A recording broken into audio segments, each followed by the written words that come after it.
No sustituyen a los fármacos de primera línea, ¿no? Siempre van a ser fármacos que van a entrar en juego cuando o no responde el paciente o tiene alguna indicación muy especial para que se use. Entonces vamos a empezar con algunos de ellos. El alisquiren es un inhibidor directo de la renina y produce la formación eh, reducida de angiotensina 1 y 2. Su uso está limitado y no debe considerarse como un IECA o un ARA2, ¿no? Se puede utilizar en pacientes diabéticos por el medio, eh, pero el riesgo de eventos adversos es serio, como digo ahí, tiene sus efectos adversos y demás. No se debe combinar con los IECAs o los ARAs.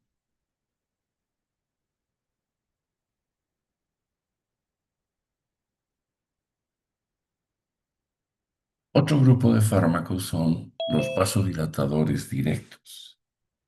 Estos se reservan para situaciones especiales, muy específicas, como la hidralazina, que es útil en el embarazo y que junto con los nitratos son utilizados en la insuficiencia cardíaca. El minoxidil se usa en la hipertensión resistente y el nitroprusiato en emergencias hipertensivas y solo por vía intravenosa y haciendo uso de bombas de infusión, porque es un potente vasodilatador. La espironolactona es un antagonista de la aldosterona, ya hemos visto esto antes, indicada principalmente en la hipertensión resistente. También se usa en la insuficiencia cardíaca, en el hiperaldosteronismo, y sus principales efectos adversos son la hipercalemia y la ginecomastia.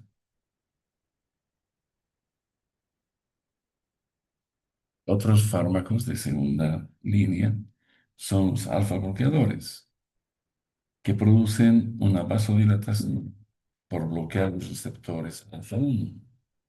Se utilizan principalmente en la hipertensión resistente o cuando coexisten con la hiperplasia prostática benigna. Esto ya han visto ustedes en el primer módulo cuando se hablaba de drogas autonómicas.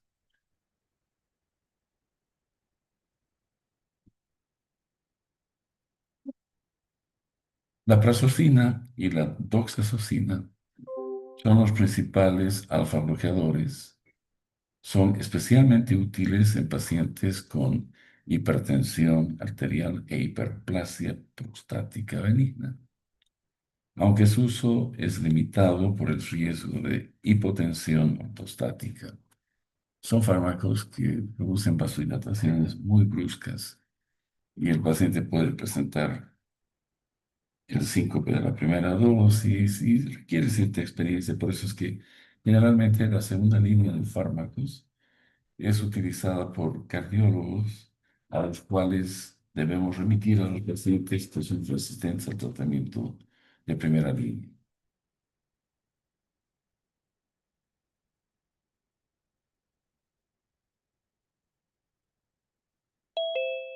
En este slide trato de mostrarles a ustedes, en términos prácticos, las características de los diferentes grupos farmacológicos que hemos visto hasta acá. Los IECAS se prefieren en la diabetes y en la enfermedad renal crónica. Los ARA2 cuando existe intolerancia a los IECAS. Las tiazidas en adultos mayores y los beta bloqueadores cuando existen cardiopatía, insuficiencia cardíaca o fibrilación auricular.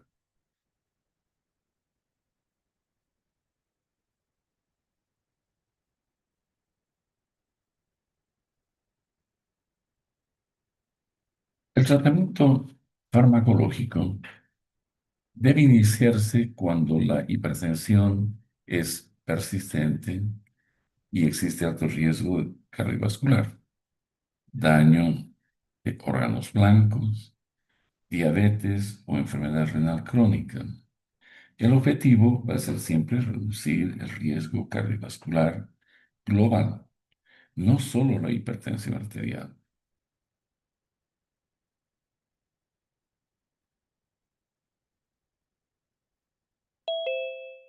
El tratamiento va a depender del estadio de la hipertensión arterial, los cambios en el estilo de vida que son universales en todos los pacientes. En la hipertensión grado 2 suele preferirse iniciar con una combinación de dos fármacos de primera línea. Y en la hipertensión resistente se requiere triple terapia buscando además causas secundarias de hipertensión.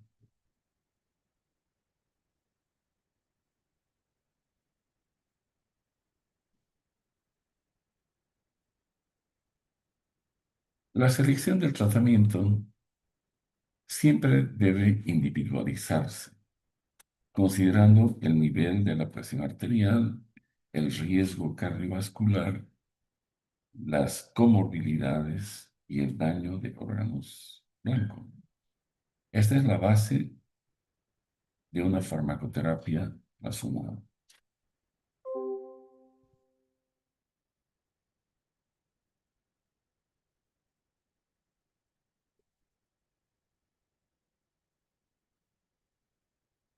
Con esto concluye la revisión de los principales grupos antihipertensivos. Entonces, el siguiente paso es integrar estos conocimientos para la selección del tratamiento que sea más apropiado según el perfil clínico de cada paciente, ¿verdad? Entonces, vamos de haber establecido por acá el diagnóstico hasta la posibilidad de prescribir al paciente. Este es el eje diagnóstico terapéutico.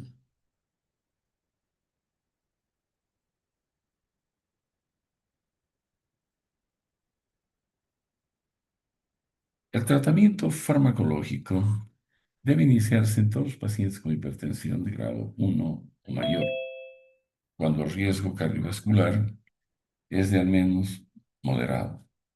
La meta general va a ser alcanzar una presión arterial menor de 130-80 milímetros de mercurio, individualizando según el paciente. Entonces, nuestra meta es llegar a valores de menos de 130 la sistólica y 80 la diástole.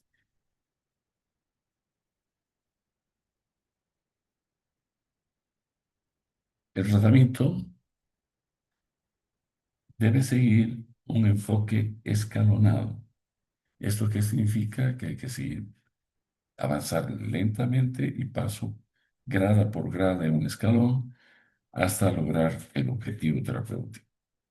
Se inicia generalmente con monoterapia, con grado 1, ¿no? Está indicado progresar a la combinación dual, luego triple terapia e incluso si persiste, se puede llegar hasta una cuarta opción terapéutica,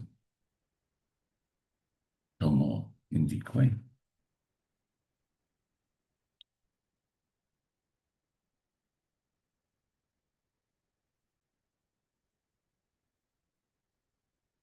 La elección del antihipertensivo depende de las comorbilidades.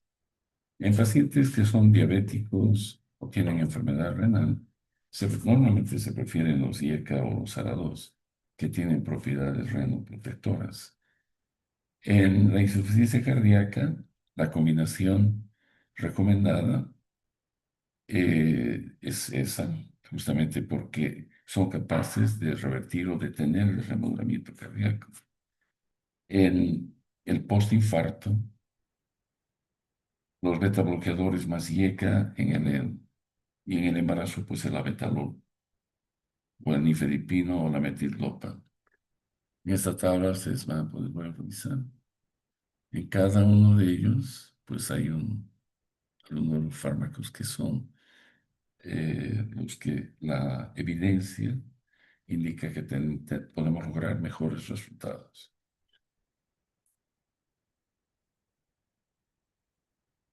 El tratamiento inten- se debe intensificar de forma progresiva. La monoterapia a una combinación dual, triple y a veces hasta la cuádruple, cuando no se alcanza el control de la presión arterial. Entonces podemos llegar hasta una terapia cuádruple. Las combinaciones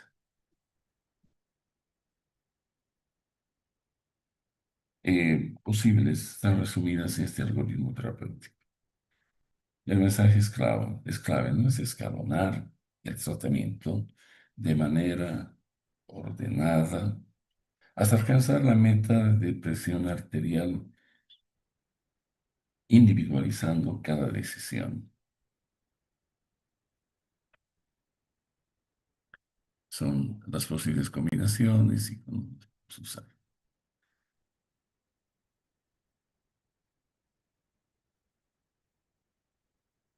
La hipertensión resistente, decimos que es una presión que obliga a confirmar si el paciente se ha adherido a la terapia. Tenemos que descartar causas secundarias o optimizar el tratamiento antes de añadir un nuevo fármaco. O sea, la forma de manejar esto es eh, ir escalonadamente probando y aumentando. No necesariamente, a veces la falla terapéutica está al lado del paciente, que no se adherió a la terapia, dejó de tomar por efectos adversos o porque finalmente está como es asintomático, prefieren mantenerse sin el medicamento. Eh, Obviamente hay que descartar causas secundarias. Si el paciente está tomando y la presión baja, posiblemente hay una causa secundaria que está produciendo la hipertensión.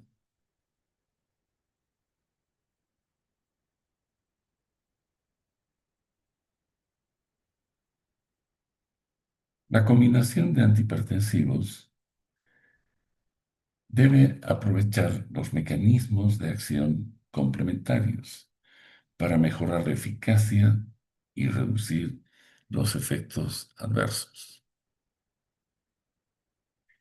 Y esto es lo que este slide trata de mostrarles en este pequeño algoritmo de una secuencia de 5 pasos.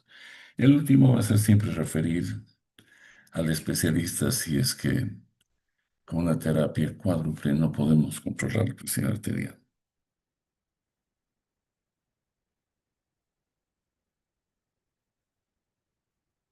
Los fármacos de segunda y tercera línea deben reservarse para indicaciones específicas. El tratamiento siempre debe individualizarse y debe evitarse combinaciones de IECAS, ARA2 y alisqueren, que son fármacos que no deben combinarse.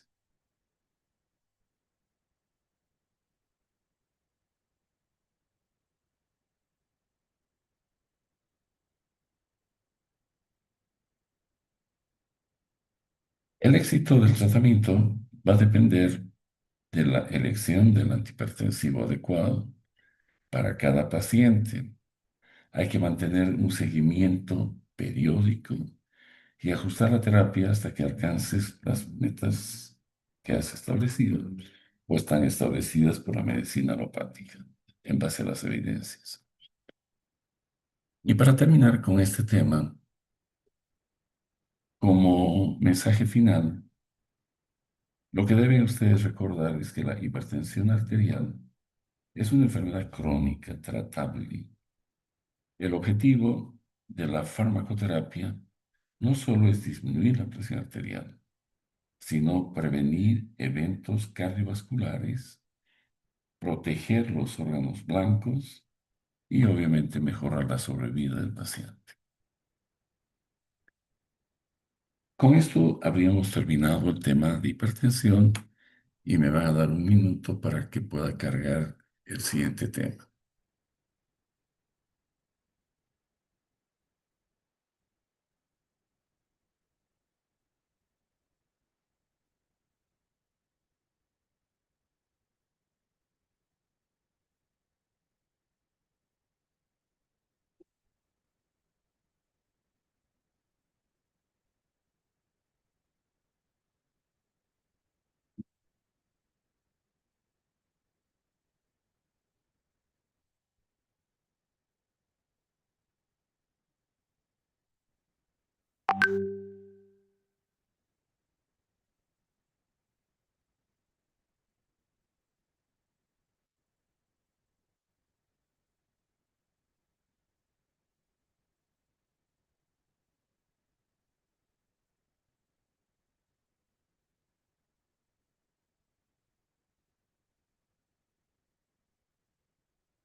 Bien, entonces vamos a terminar el tema este de antianginosos y una pequeña mención al infarto en su momento inicial y lo que debe hacer un médico general frente a un paciente infartado.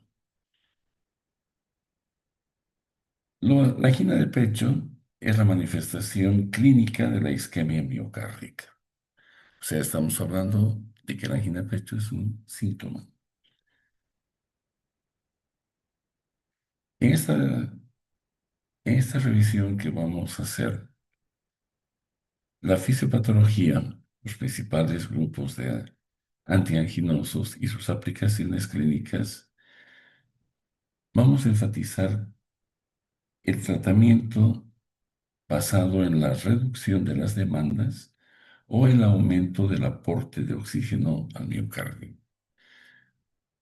¿Ya? Entonces, ¿cuál es el objetivo de este tema?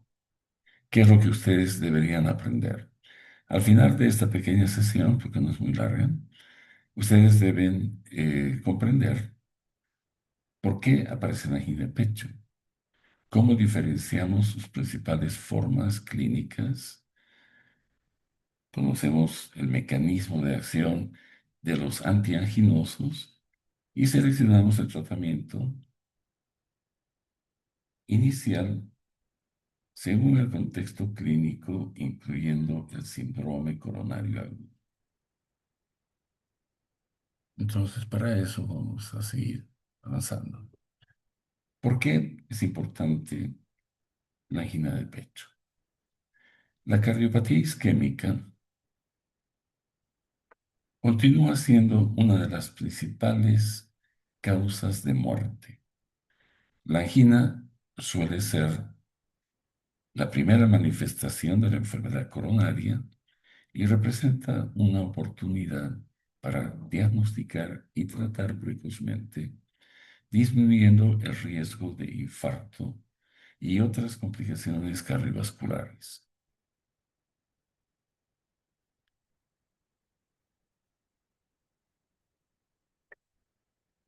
La enfermedad es la causa más común de esta enfermedad arterial coronaria que produce isquemia miocárdica, es la enfermedad arterial coronaria.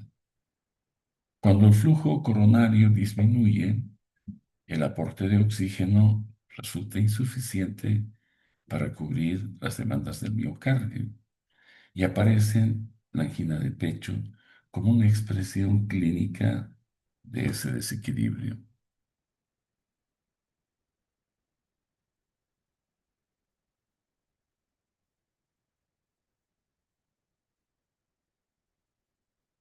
La angina estable es típica en pacientes con factores de riesgo cardiovascular como hipertensión, diabetes, dislipidemias y tabaquismo. Se caracteriza por un dolor opresivo retroesternal que es desencadenado por el esfuerzo o el estrés, que cede con el reposo o tras la administración de nitroglicerina.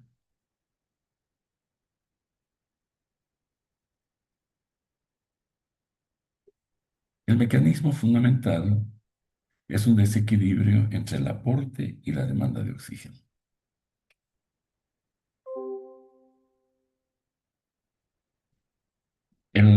El aporte bueno, disminuye por reducción en el flujo coronario y la demanda aumenta cuando el corazón trabaja con mayor intensidad. Y el resultado final es la isquemia miocárdica y el dolor anginoso. ¿Qué, qué es lo que reduce el aporte de oxígeno? La causa predominante es la arteriosclerosis coronaria. Otras causas importantes son el vasoespasmo y la trombosis coronaria aguda. Esto incrementa, eh, bueno, diríamos mejor, hay otras causas que, además de las que he mencionado, que son las más importantes, que pueden también acompañarse de angina de pecho, como la con isquemia, como la asociación a estenosis aórtica, la miocardiopatía hipertrófica o la arteritis coronaria, que son enfermedades más raras. Lo más común es las que hemos mencionado al inicio. ¿Qué es lo que aumenta las demandas de oxígeno? Por un lado, hemos visto que el cierre del lumen por placas o por trombos o por espasmos son las que disminuyen el aporte. Y lo que aumenta la demanda de oxígeno es cuando se incrementa la frecuencia cardíaca, la contractibilidad, cuando la precarga o la postcarga son incrementadas. Y el ejercicio y el estrés emocional favorecen a estos cambios y pueden precipitar un episodio de angina. ¿Qué ocurre cuando el paciente tiene ay, isquemia? ¿Qué es lo que va a suceder? La reducción del aporte de oxígeno obliga al miocardio a utilizar un metabolismo anaerobio, disminuye la producción de ATP y se altera la contractibilidad. Clínicamente aparece el dolor torácico y si la isquemia persiste, puede desarrollarse necrosis del miocardio. En ese gráfico que les pongo ahí, van a ver ustedes en detalle después que la fase cuando se inicia es cuando el individuo está en estrés o ejercicio, y rápidamente se desarrolla un cuadro de dolor torácico con alteración electrocardiográfica y luego en unos minutos de reposo comienza a disminuir el dolor y se restablece la perfusión miocárdica, si es que no ha ido hacia la necrosis del miocardio.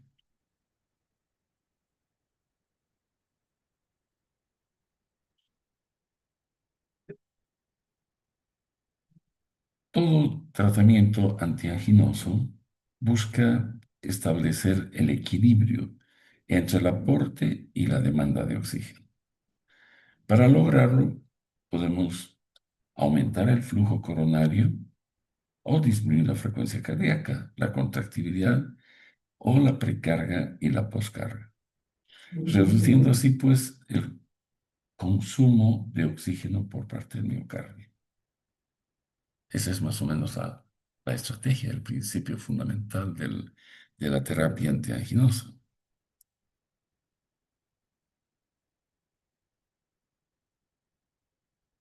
La clasificación de la angina de pecho normalmente se la hace en tres grandes grupos: la estable, la inestable y la vasoespástica. La angina estable se relaciona con la estenosis fija. La inestable forma parte de un síndrome coronario agudo y la vasoespástica se debe a un espasmo transitorio de una arteria coronaria y responde a vasodilatadores. Cuando hablamos de un síndrome coronario agudo, este comprende a la angina estable, el infarto agudo de miocardio sin elevación del segmento ST y el infarto agudo de miocardio con elevación del ST. Todos resultan de una reducción aguda del flujo coronario, pero difieren de la presencia de necrosis miocárdica y en los hallazgos electrocardiográficos, ¿no? Es así como se diferencian.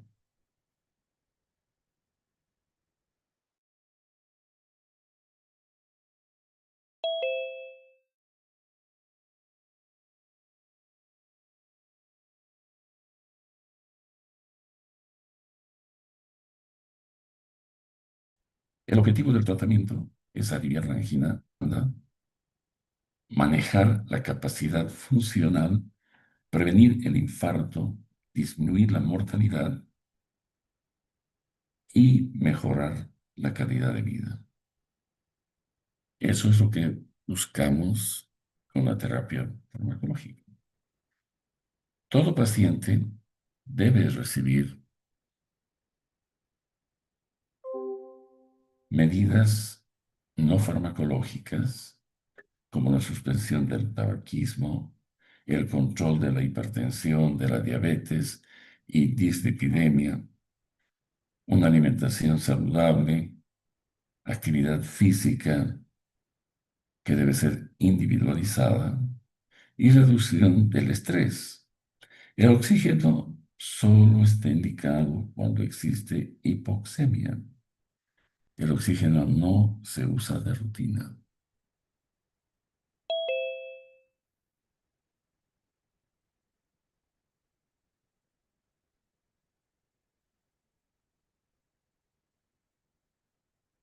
Los antiaginosos actúan disminuyendo la demanda de oxígeno,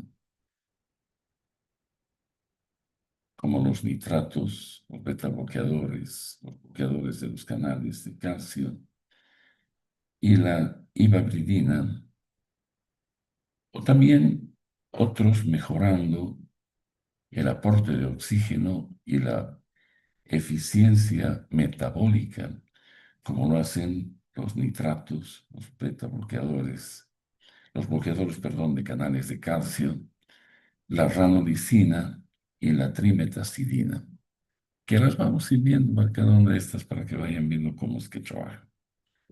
Y vamos a empezar con el primer grupo, que son los nitratos.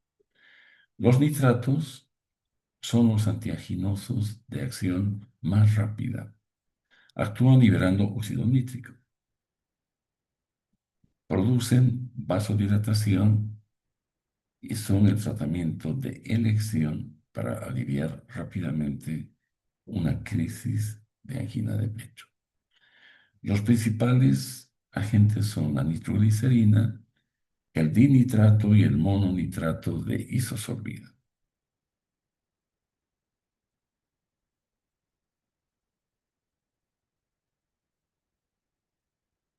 Su mecanismo de acción está relacionado con la liberación de óxido nítrico. Activan la guanilato ciclasa y aumentan el GMP cíclico intracelular, produciendo de esta manera la relajación del músculo liso, vascular, predomina la venodilatación, disminuye la precarga y con esto el consumo de oxígeno y el dolor anginoso. ¿Por qué alivian el dolor? El principal efecto es la venodilatación, que reduce el retorno venoso, la precarga y la tensión de la pared ventricular. Como consecuencia, disminuye el consumo de oxígeno y además dilatan arterias coronarias y favorecen el flujo hacia las zonas isquémicas.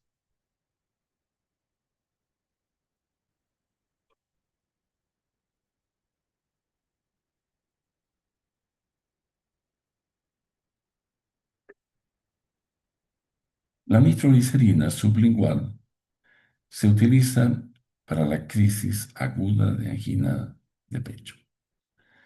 La nitroglicerina intravenosa está indicada en el infarto con isquemia persistente.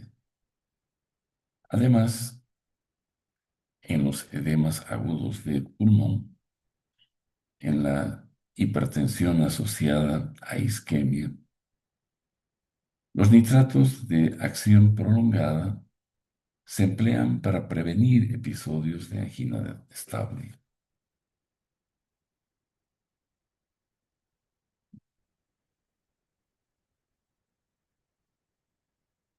Como todos los fármacos vasoactivos, estas tienen efectos adversos. Y las más frecuentes de los nitratos son la cefalea pulsátil, el rubor facial, la hipotensión ortostática, los mareos, la taquicardia refleja y el desarrollo de tolerancia con el uso continuo.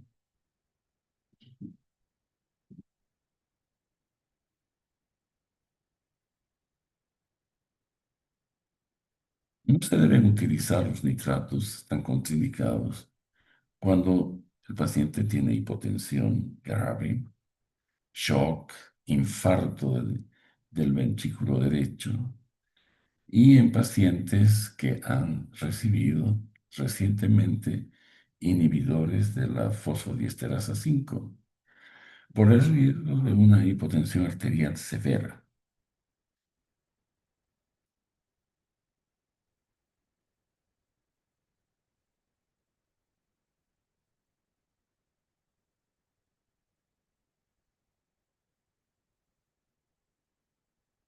El uso prolongado o continuo de los nitratos lleva a la producción de tolerancia farmacológica, es decir, deja de producir efecto deseado a los pocos días de utilizar el medicamento.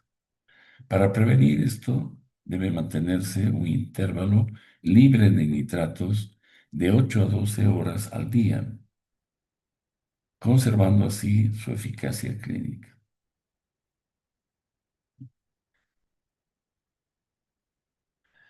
Aquí les pongo un pequeño caso clínico que, si ustedes lo leen, corresponde a una angina estable típica. En este caso, la nitroglicerina actúa rápidamente liberando óxido nítrico, produciendo venodilatación, disminución de la precarga y del consumo miocárdico de oxígeno con alivio del dolor.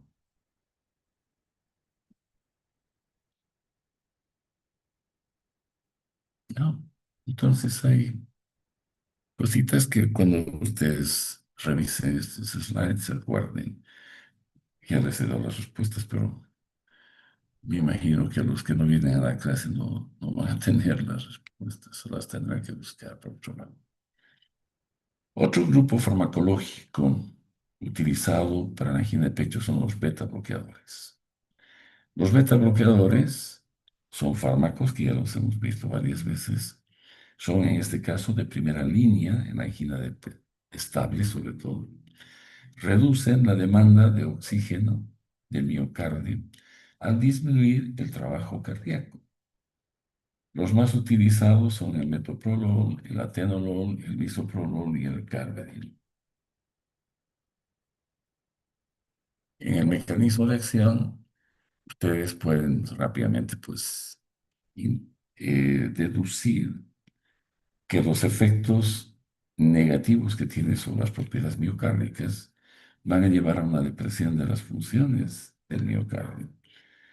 Y esto va a hacer que se reduzca la demanda de oxígeno.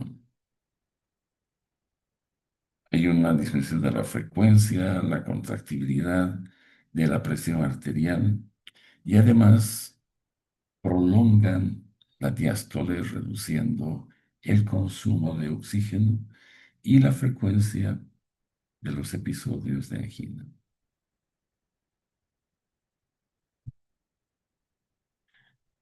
Sus efectos beneficiosos en la angina de pecho, al disminuir la frecuencia cardíaca, el corazón consume menos oxígeno y aumenta el tiempo de perfusión coronaria durante la diástole. El resultado clínico, pues, es una mayor tolerancia al ejercicio y menor crisis anginosas, ¿no?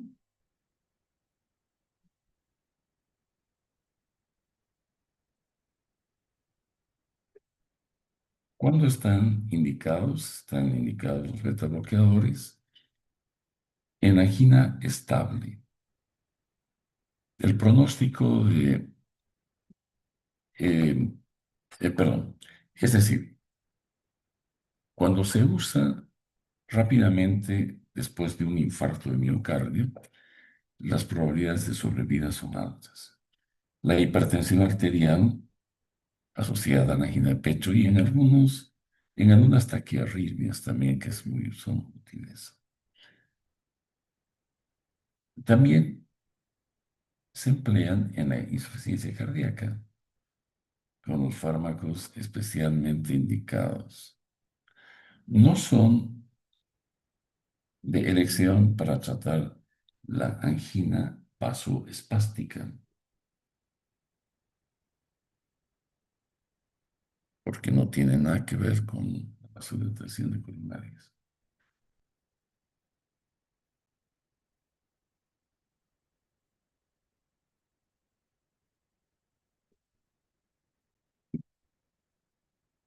El poquito se habla de fármacos autonómicos. Ahí ustedes han aprendido que estos fármacos tienen pues efectos adversos, ¿verdad? Eh, la bradicardia, la hipotensión, la fatiga, la intolerancia al ejercicio, la disfunción sexual y el broncoespasmo, y este último especialmente con los beta bloqueadores no selectivos. Esto hace que tengamos que pensar bien cuándo vamos a utilizar y cuándo no podemos utilizar. Los beta bloqueadores deben evitarse o utilizarse con mucha precaución en pacientes con bradicardia, esas bradicardias sintomáticas marcadas, en el bloqueo auriculoventricular de segundo o tercer grado, en el shock cardiogénico, en el asma grave y en la angina vasoespástica.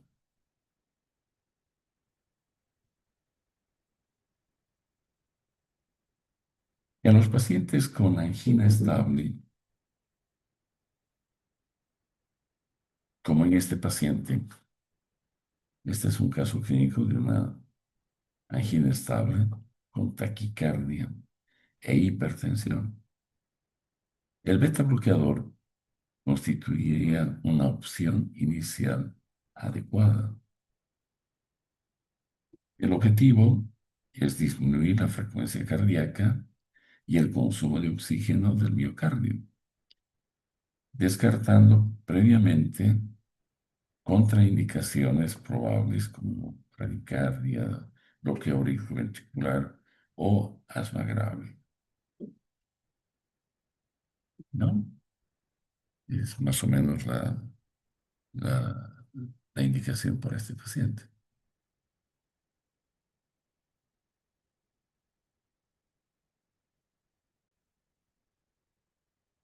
Los bloqueadores de los canales de calcio son un tercer grupo importante para el manejo de la angina de pecho.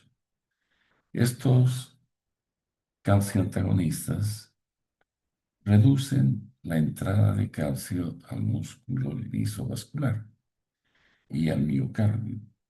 Producen vasodilatación arterial, disminuyendo el consumo de oxígeno y, y mejoran el flujo coronario. Hemos visto ayer que estos se clasifican en las dihidropiridinas y las no dihidropiridinas,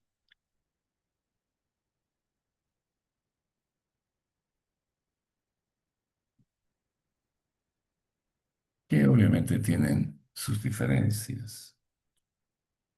Las dihidropiridinas, como el amlodipino, el nifedipino, etcétera, producen principalmente vasodilatación arterial, mientras que los las no dihidropiridinas, como el verapamil o el tiazem, además de vasodilatadores, disminuyen la frecuencia cardíaca y la contractibilidad, por lo que su efecto clínico es diferente.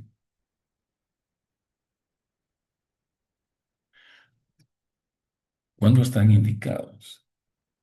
Los calcio antagonistas están indicados en la angina estable, la hipertensión arterial, y son el tratamiento farmacológico de elección en la angina vasoespástica, justamente por esa propiedad de generar vasodilatación. El verapamilo y el diltiazem también son útiles en algunas taquiarritmias supraventriculares, sobre todo, basados en su efecto cardíaco depresor, ¿no? De la contractibilidad y la conducción.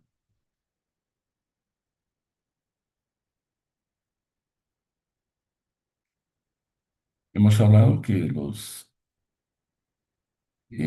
calcio-antagonistas, como las hidropiridinas, producen principalmente cefalea, rubor, edema de maleolar en extremidades inferiores e hipotensión. El verapamilo y el tiazem pueden ocasionar bradicardia, bloqueo auriculoventricular y empeorar la insuficiencia cardíaca. Debe evitarse asociarse con beta bloqueadores por el riesgo de una depresión excesiva del nodo auriculoventricular.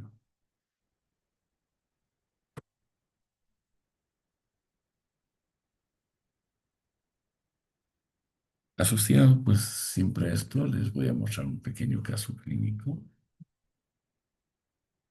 Este es un caso clínico con angina espástica. El tratamiento de elección son los bloqueadores de los canales de calcio, porque corrigen el vasoespasmo coronario y restauran el flujo sanguíneo a nivel a nivel miocárdico, en el lugar, en la zona de isquemia.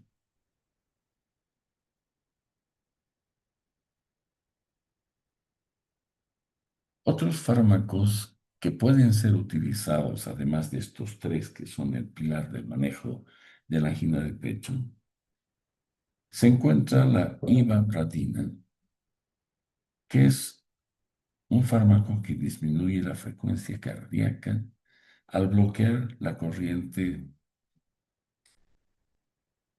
en el nodo sinoauricular. No reducen la contractibilidad ni producen vasodilatación.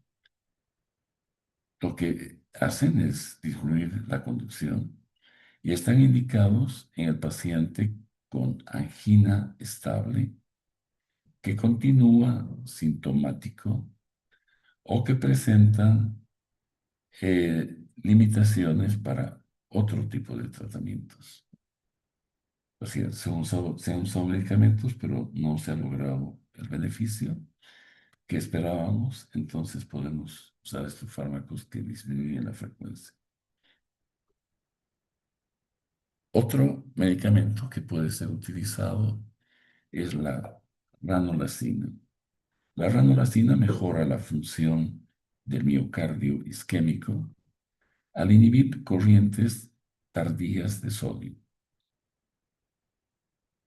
Se utiliza como tratamiento complementario en pacientes con angina estable, persistente, pese al tratamiento convencional. Debe vigilarse la prolongación del intervalo QT y las interacciones medicamentosas con este fármaco. Otro medicamento que también puede ser utilizado es la trimetazidina. La trimetazidina optimiza el metabolismo energético del miocardio isquémico y disminuye la demanda energética. Se emplea como un tratamiento complementario en algunos pacientes con angina refractaria.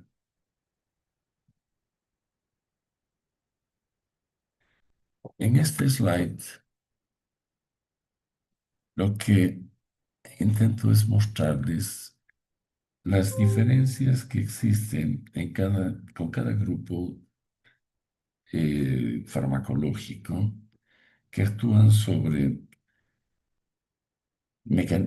con mecanismos diferentes, ¿no? Ahí tienen los nitratos reduciendo la precarga, los beta bloqueadores disminuyendo la frecuencia cardíaca y la contractibilidad, los calcioantagonistas produciendo vasodilatación, la ivabradina produciendo una reducción de la frecuencia cardíaca, la ranolacina y la trimetazidina mejorando la eficiencia del miocardio isquémico. Entonces, este es el panorama del manejo de este tipo de pacientes.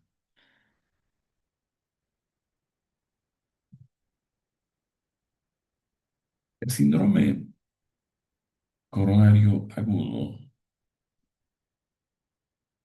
comprende la angina inestable, el infarto agudo del miocardio sin elevación del segmento ST y el infarto agudo del miocardio con elevación del segmento ST. Se manifiesta con dolor torácico intenso, prolongado, acompañado de síntomas vegetativos. El diagnóstico se establece con electrocardiograma y la determinación de troponinas en el laboratorio.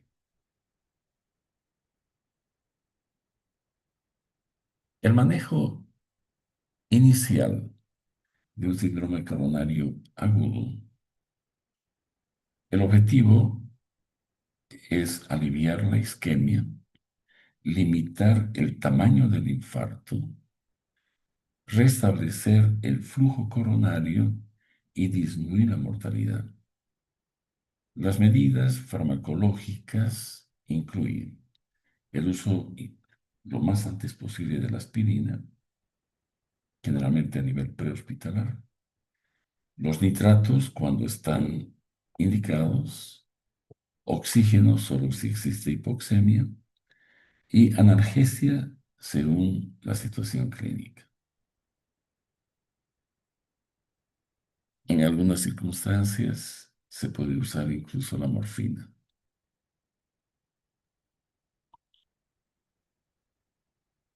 Lo que debe buscarse, la prioridad en el síndrome coronario agudo es la reperfusión coronaria. Es restablecer el flujo coronario lo antes posible.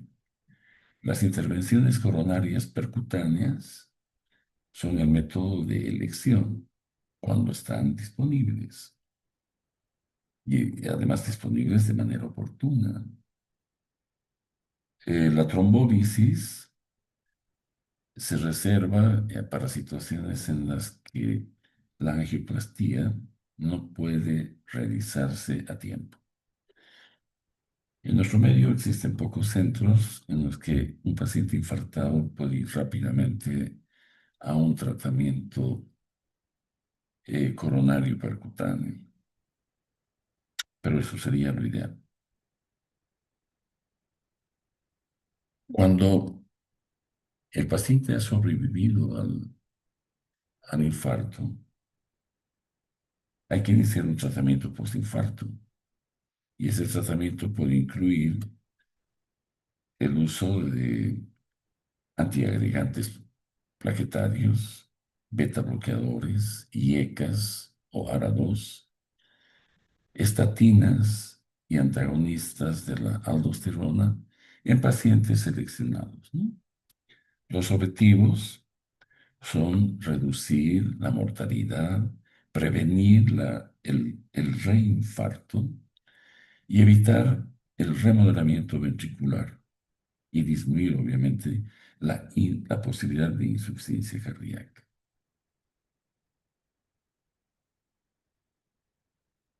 Esta es una especie de algoritmo, de una secuencia de acciones que hay que hacer frente a una angina estable. El manejo comienza con el control de los factores de riesgo y un beta bloqueador, si no está contraindicado. Si persisten los síntomas, se debe agregar un nitrato de acción prolongada o un calcio antagonista. En pacientes que siguen aún sintomáticos, puede considerarse la ibarbadina, la ranolazina o la trimetazidina. Esto según el contexto clínico y el lugar donde estén ustedes haciendo el tratamiento. En resumen, la angina resulta del desequilibrio del aporte y la demanda de oxígeno. Cada grupo farmacológico corrige este desequilibrio por mecanismos diferentes, pero lo que el tratamiento debe ser es ser individualizado y asegurarse de que el tipo de angina de pecho sea el apropiado es decir, el medicamento sea apropiado para el tipo de angina que tiene el paciente. En el síndrome coronario agudo, la reperfusión temprana constituye la intervención de mayor impacto pronóstico. Y creo que con esto he terminado. Sí, bueno, eh, me alegra que por lo menos 17 personas en un día feriado hayan podido participar en la clase. Voy a dejar los PowerPoints en PDF en la plataforma. Que estén bien, un gusto y que tengan un buen fin de semana largo. Gracias, doctor. Hasta luego. Hasta luego, Chao, doctor. chao.